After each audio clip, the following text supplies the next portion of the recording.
बिल्कुल, देखिए निधि, अब से थोड़ी देर में द्रौपदी मुर्मू अपने घर पर वापस यहाँ आएंगी और उसके ठीक आधे घंटे बाद जो कार्यक्रम है, अपने घर से निकलकर राष्ट्रपति भवन के लिए द्रौपदी मुर्मू रवाना होंगी। और फिलहाल यहाँ पर एक बार मैं आपको तस्वीरें दिखा देता हूँ, क्योंकि जिस तरह से अलर्ट यहाँ पर दिखाई दे रहा है उसके मुताबिक द्रौपदी मुर्मू किसी भी वक्त अपने इस घर पर पहुँच सकती हैं, क्योंकि राजघाट से वो निकल चुकी हैं बापू को श्रद्धांजलि देकर। और अब यहाँ पर जो घर पर तमाम उनके अतिथि भी पहुंचे हुए हैं, खासतौर पर ओडिशा के उनसे संबंधित तमाम लोग, उनके परिवार के लोग, और इसके अलावा कुछ विधायक भी जो ओडिशा के हैं वो इस वक्त द्रौपदी मुर्मू के घर में मौजूद हैं, क्योंकि द्रौपदी मुर्मू पहली आदिवासी महिला होंगी जो राष्ट्रपति पद की शपथ लेंगी। ठीक 10:15 पर संसद भवन के सेंट्रल हॉल में यह पूरा कार्यक्रम रखा गया है। और आज उससे पहले, सबसे पहले उन्होंने अपने दिन की शुरुआत राजघाट में महात्मा गांधी को श्रद्धांजलि देकर की है। और अब एक बार यहाँ पर अपने घर पर वो वापस पहुंचने वाली हैं और उसके ठीक आधे घंटे बाद जो कार्यक्रम है, द्रौपदी मुर्मू राष्ट्रपति भवन के लिए रवाना होंगी। से आधे घंटे बाद वो राष्ट्रपति भवन के लिए नॉर्थ कोर्ट के लिए रवाना होंगी। लेकिन फिलहाल बापू को श्रद्धांजलि देकर अपने आवास की ओर एक बार फिर से बढ़ते हुए द्रौपदी मुर्मू। और द्रौपदी मुर्मू का राष्ट्रपति चुना जाना कई मायनों में अहम है। इसके राजनीतिक मायने हैं, इसके सामाजिक मायने भी हैं, और हम आपको बताने वाले हैं कि इस बड़ी जीत और फैसले का असर चुनावों में भी खास तौर पर दिखेगा। एक रिपोर्ट पर डालिए नजर।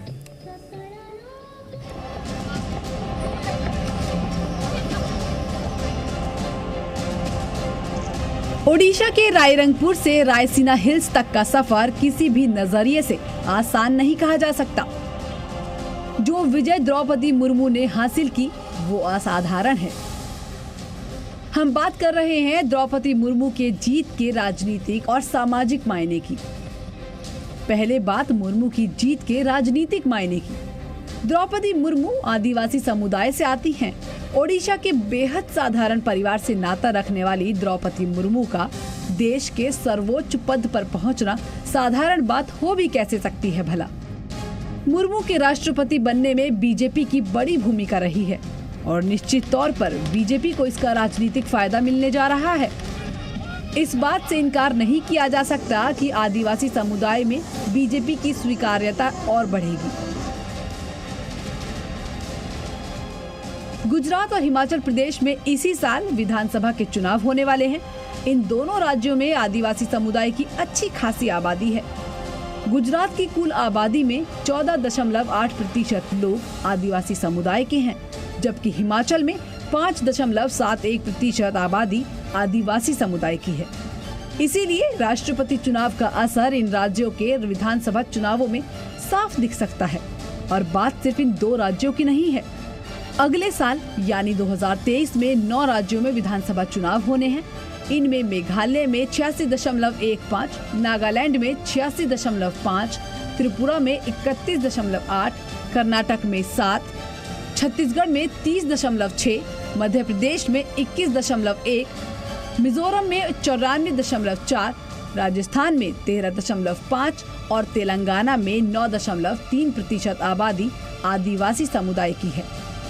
यानी अगले साल जिन 9 राज्यों में विधानसभा चुनाव होने हैं उनमें से 6 राज्य ऐसे हैं जहां आदिवासी समुदाय की आबादी 20% से ज्यादा है। और अब बात द्रौपदी मुर्मू के राष्ट्रपति बनने के सामाजिक मायने की। चुनावी रणनीतिकार इसे बीजेपी की चुनावी रणनीति मान रहे हैं।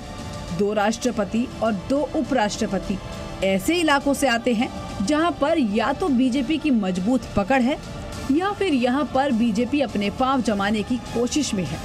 द्रौपदी मुर्मू के राष्ट्रपति बनने से बीजेपी एक सामाजिक संदेश देने में कामयाब हो सकेगी। इस कदम से पीएम मोदी का अंत्योदय मिशन प्रासंगिक हुआ। अंत्योदय का मतलब देश की अंतिम पंक्ति में खड़े व्यक्ति को मुख्य धारा से जोड़कर उसका विकास करना। द्रौपदी मुर्मू आदिवासी समुदाय से हैं। इससे समाज में कमजोर वर्ग का भरोसा बढ़ेगा। सरकार के प्रति लोगों की उम्मीदें बढ़ेंगी। द्रौपदी मुर्मू किसी राजनीतिक परिवार से नहीं आती। राजनीति में परिवारवाद का पारंपरिक ढांचा कमजोर होगा। दरअसल 2014 की जीत के बाद से ही बीजेपी की रणनीति रही है कि ऐसे राज्यों में अपनी पकड़ बढ़ाई जाए जहां पर उनकी अच्छी पहुंच नहीं है। बहुत हद तक बीजेपी इसमें कामयाब भी हुई है। बंगाल इसका सबसे अच्छा उदाहरण है। आज बीजेपी यहाँ काफी बेहतर स्थिति में है, लेकिन अब बीजेपी समाज के हर वर्ग को साथ लेकर चलने की रणनीति पर काम कर रही है। ब्यूरो रिपोर्ट, जी मीडिया। और अब रुक कर लेते हैं मेरे सहयोगी ब्रह्म प्रकाश का, जो कि पार्लियामेंट पर मौजूद हैं, संसद भवन के बाहर हैं। ब्रह्म प्रकाश, फिलहाल तो बापू को श्रद्धांजलि देकर द्रौपदी मुर्मू अपने आवास की तरफ वापस लौट गई हैं, लेकिन अब यहां से आगे का कार्यक्रम का कैसा रहने वाला है? 10:15 बजे तो शपथ ग्रहण होगा, उससे पहले क्या कुछ होने वाला है, क्या कार्यक्रम?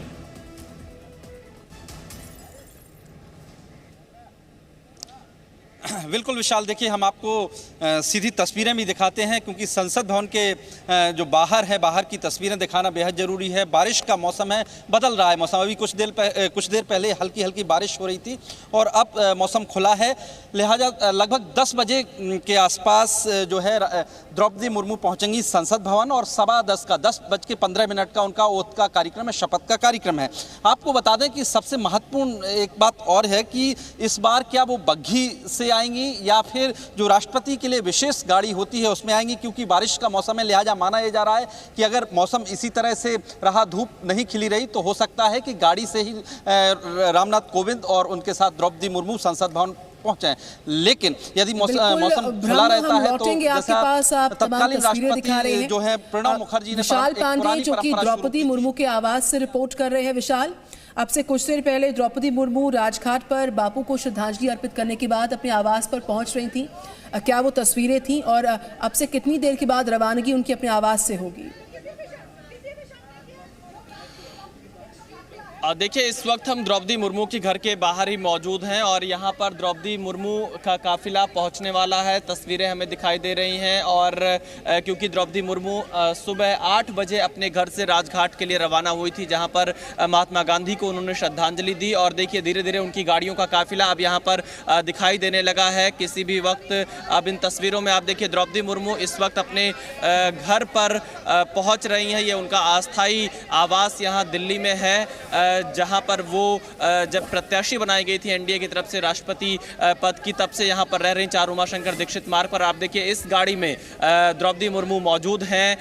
ये गाड़ी राष्ट्रपति के लिए ही इस्तेमाल की जाती है। 10:15 पर उनको शपथ लेना है, लेकिन उससे पहले राजघाट से एक बार जो वहां से श्रद्धांजलि देकर द्रौपदी मुर्मू अपने घर पर पहुंची हैं और थोड़ी देर यहां पर जो उनके कुछ खास मेहमान ओडिशा से आए हुए हैं उनसे मुलाकात करेंगी और उनसे मुलाकात करने के बाद 9 बजे के बाद यहां से राष्ट्रपति भवन के लिए द्रौपदी मुर्मू रवाना होंगी। और फिलहाल आज का जो पूरा दिन रहने वाला है और आप इन तस्वीरों में देखिए, क्योंकि एक पूरा जो प्रोटोकॉल होता है वो द्रौपदी मुर्मू को दिया जा चुका है। उनका पूरा काफिला यहां पर तैयार कर दिया गया है और यहां से थोड़ी ही देर में ठीक 9 बजे के बाद किसी भी वक्त राष्ट्रपति भवन के लिए द्रौपदी मुर्मू रवाना हो जाएंगी और ठीक 10:15 पर आज राष्ट्रपति पद की शपथ लेंगी द्रौपदी मुर्मू। विशाल और निधि,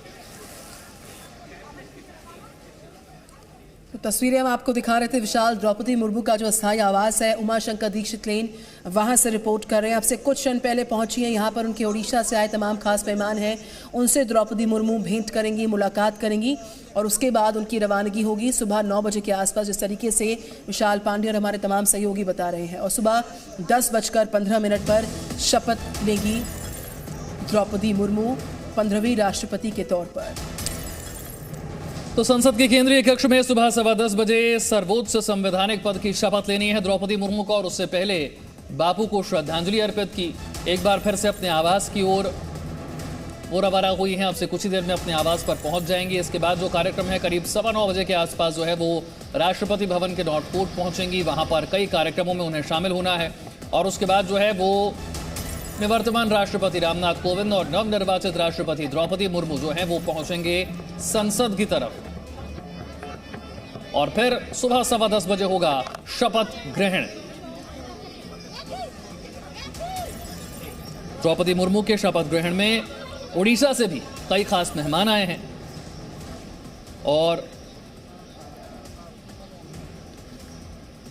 किस तरह के इंतजाम किए गए हैं ये तस्वीरें आप देख रहे हैं।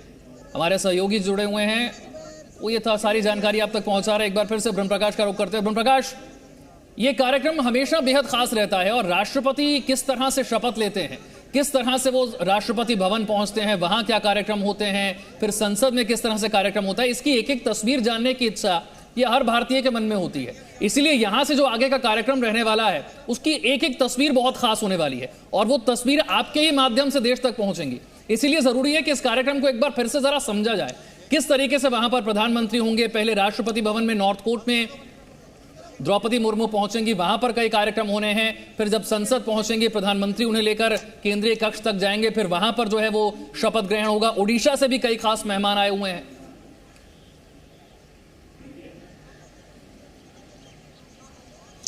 बिल्कुल, देखिए विशाल, मिनट टू मिनट कार्यक्रम रखा जाता है इसका, और जैसा अभी तमाम सहयोगियों ने बताया, आपको मनीष भी बता रहे थे, रवि भी बता रहे थे कि किस तरह से मिनट टू मिनट कार्यक्रम है। आपको बता दें, जब 10 बजे के आसपास राष्ट्रपति भवन से निकलेंगी, उसके बाद इसी रास्ते से, जिस जगह पर मैं खड़ा हूँ विजय चौक पर, इसी रास्ते से गुजरेगा उनका काफिला। महत्वपूर्ण बात यह है, जैसा मैं आपको पहले जिक्र कर रहा था, कि तत्कालीन राष्ट्रपति प्रणब मुखर्जी ने एक पुरानी परंपरा शुरू की थी बग्घी से आने का।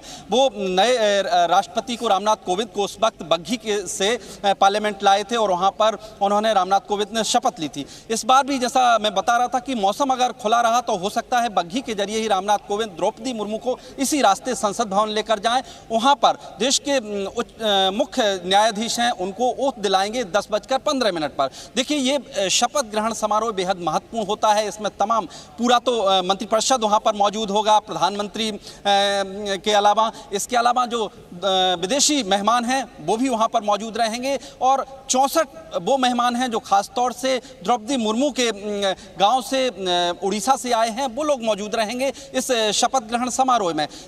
10:15 पर ये शुरू होगा। तकरीबन 2 से 3 मिनट के बाद, ये ओथ के बाद उनका संबोधन शुरू होगा, और संबोधन के बाद जो है उनको 21 तोपों की सलामी दी जाएगी, क्योंकि जो भी नया राष्ट्रपति बनता है उस एक परंपरा है कि उनको तोपों की सलामी दी जाती है, 21 तोपों की सलामी दी जाती है। तो जैसे ही ओथ होगी उसके बाद उनको उनका भाषण होगा, उसके बाद उनको 21 तोपों की सलामी दी जाएगी, और उसके बाद वापस संसद भवन से राष्ट्रपति भवन पहुंचेंगी द्रौपदी मुर्मू। वहां पर जो जानकारी मिली है हमें कि द्रौपदी मुर्मू के जो खास तौर से मेहमान हैं जो उड़ीसा से आए हैं, उनको राष्ट्रपति भवन घुमाया जाएगा, और उनके लिए एक विशेष लंच का कार्यक्रम भी राष्ट्रपति भवन में रखा गया है। तो कुल मिला के संसद भवन में जो कार्यक्रम है वो बेहद महत्वपूर्ण है, क्योंकि इसमें ना सिर्फ देश भर के तमाम खास मेहमान मौजूद रहते हैं, बल्कि दुनिया भर के जो तमाम राजदूत हैं, महत्वपूर्ण। विजय चौक पर रवि त्रिपाठी मेरे साथ हैं। रवि, यहाँ से हम तस्वीरें कुछ देख रहे हैं। शपथ ग्रहण से पहले ये किस तरह की हलचल है, किस तरह तैयारी होती है,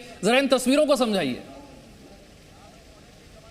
बिल्कुल बिल्कुल, देखिए तस्वीर दिखाना चाहेंगे, मैं कैमरा मैन से चाहूँगा तस्वीर दिखाएं। देखिए, ये सेना के जवान हैं, चूंकि राष्ट्रपति तीनों सेनाओं के अध्यक्ष भी होते हैं, तो तीनों सेना के लोग आपको सबसे पहले देखिए नेवी के लोग जाते हुए दिखेंगे, जो आगे दिख रहे हैं। फिर आपको आर्मी, नेवी और एयरफोर्स तीनों के लोग आपको दिखाई देंगे, जो कि राष्ट्रपति भवन की तरफ जा रहे हैं। राष्ट्रपति भवन के जो 4 कोर्ट है वहाँ पर ये लोग होंगे, जहाँ राष्ट्रपति जब पहुँचेंगी, मुर्मू जो आज शपथ लेंगी, उस समय उनका स्वागत करने के लिए पूरी टीम जा रही है। तीनों सेनाओं का जो है वहां आपको दिखेगा, आर्मी, नेवी और एयरफोर्स तीनों लोग के लोग राष्ट्रपति भवन, विजय चौक से राष्ट्रपति भवन की तरफ जा रहे हैं।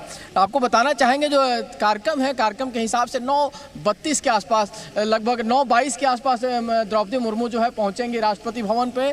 वहां पर जो 4 कोर्ट है, नॉर्थ कोर्ट है, वहां पे उनका स्वागत किया जाएगा राष्ट्रपति भवन के अधिकारियों के द्वारा। उसके थोड़ी देर बाद वो राष्ट्रपति जो अपने राष्ट्रपति कोविंद है वो उनका स्वागत करेंगे और उनको लेकर दरबार हॉल में जाएंगे, जहाँ उनके स्वागत का कार्यक्रम होगा। वहाँ बाकायदे जलसा होगा, एक तरह से दोनों राष्ट्रपति का स्वागत किया जाएगा, एक जाते हुए का और एक आते हुए का स्वागत किया जाएगा। और उसके बाद लगभग 9:45 के आसपास गार्ड ऑफ ऑनर दिया जाएगा। 9:42 से 45 के बीच में इसी राष्ट्रपति भवन के जो कैंपस है वहाँ उनको गार्ड ऑफ ऑनर दिया जाएगा, और गार्ड ऑफ ऑनर देने के बाद 9:50 में दोनों राष्ट्रपति कार में बैठ, जो हमें जानकारी है लिमोजिन गाड़ी में बैठ के जाएंगे, क्योंकि जिस तरह से मौसम है। और आपको एक दिलचस्प बात बताना चाहूँगा, यही जगह है जहाँ मैं आज खड़ा हूँ, और 2017 में मैं इसी जगह खड़ा था और यही मौसम था, यही हमारा हमारा कैमरामैन था, कैमरामैन भी वही, रिपोर्टर भी वही, जगह भी वही और मौसम भी वही, माहौल भी वही है। मतलब जोरदार बारिश हुई थी जब रामनाथ कोविंद ने जिस दिन शपथ ली थी, और इसी रास्ते से जब गए थे तो झमाझम बारिश के बीच वो संसद भवन गए थे शपथ लेने, और आज भी मौसम और माहौल कुछ ऐसा ही लग रहा है। तो लगभग 10:05 के आसपास संसद भवन पहुंचेंगे, जहां प्रधानमंत्री होंगे उनका स्वागत करने के लिए, जहां सभापति जो लोकसभा के स्पीकर हैं वो वहां मौजूद होंगे, वहां जो राज्यसभा के सभापति और उपराष्ट्रपति वेंकैया नायडू होंगे उनका सम्मान करने के लिए तमाम लोग उनको वहां स्वागत करेंगे, और स्वागत करके उनको सेंट्रल हॉल की तरफ लेके जाएंगे। वो तस्वीरें आपको दिखेंगी कैमरे पर। और लगभग 10:14 पे वो ओथ लेंगी वहां पर, जिसमें भारत के जो मुख्य न्यायाधीश हैं, चीफ जस्टिस ऑफ इंडिया, उनको ओथ दिलाते हैं, शपथ दिलाते हैं, वहाँ शपथ लेंगी। और शपथ के बाद उनका एक छोटा सा लगभग 5 से 7 मिनट का भाषण होना है, और भाषण के बाद फिर जो कहा जाए तो 10:45 के आसपास यहाँ कार्यक्रम खत्म करने के बाद यहाँ से दोनों राष्ट्रपति, पूर्व राष्ट्रपति और वर्तमान राष्ट्रपति फिर निकलेंगे, और इसी रास्ते से फिर जाएंगे आपको राष्ट्रपति भवन, जहाँ एक तरह चेंज ऑफ गार्ड होगा, एक तरह से कहा जाए। वहाँ के बाद 11 बजे के आसपास जो रामनाथ कोविंद हैं, जो पूर्व राष्ट्रपति हो चुके होंगे, तब रवि इन तस्वीरों पर नजर लगातार है। आप विजय चौक से रिपोर्ट कर रहे हैं, विशाल पांडे जो अस्थायी आवास द्रौपदी मुर्मू का वहां से रिपोर्ट कर रहे हैं, ब्रह्म प्रकाश दुबे हमारे साथ हैं, मनीष शुक्ला हमारे साथ है, सबके पास हम लौटेंगे फौरन। एक खास रिपोर्ट आपको दिखा दें, राष्ट्रपति चुनाव के नतीजे द्रौपदी मुर्मू के पक्ष में आएंगे, ऐसा सभी को पहले से अंदाजा पूरा था। लेकिन द्रौपदी मुर्मू को वोट सिर्फ एनडीए के सांसद और विधायकों के ही नहीं मिले हैं। जी हाँ, विपक्ष के सांसद और विधायकों ने भी पार्टी लाइन से हटकर द्रौपदी मुर्मू के पक्ष में वोट किया। राष्ट्रपति चुनाव में क्रॉस वोटिंग विपक्ष की एकता पर एक बड़ी चोट रही, और अब उपराष्ट्रपति के चुनाव में भी इसका असर देखने को मिल सकता है।